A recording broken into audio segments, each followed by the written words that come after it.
ఇక బులెటిన్లో breaking news చూస్తున్నాం. బాపట్ల అప్పికట్ల రైల్వే స్టేషన్ మధ్య ఆ,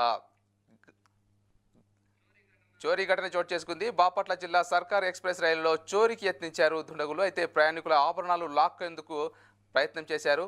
అయితే ప్రయాణికులు చైన్ లాగి రైలును ఆపగానే ఆ దొంగలు పరారైనట్లుగా తెలుస్తోంది. దోపిడీ దొంగలపై కాల్పులు జరిపారు రైల్వే పోలీసులు.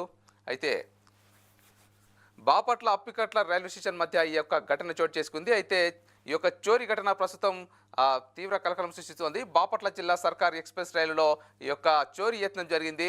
ప్రయాణికుల ఆభరణాలు లాక్కునేందుకు ఆ దొంగలు ప్రయత్నం చేశారు. అయితే ప్రయాణికులు ఒక్కసారిగా చైన్ లాగి రైలు ఆపగానే దొంగలు పరారైపోయారు.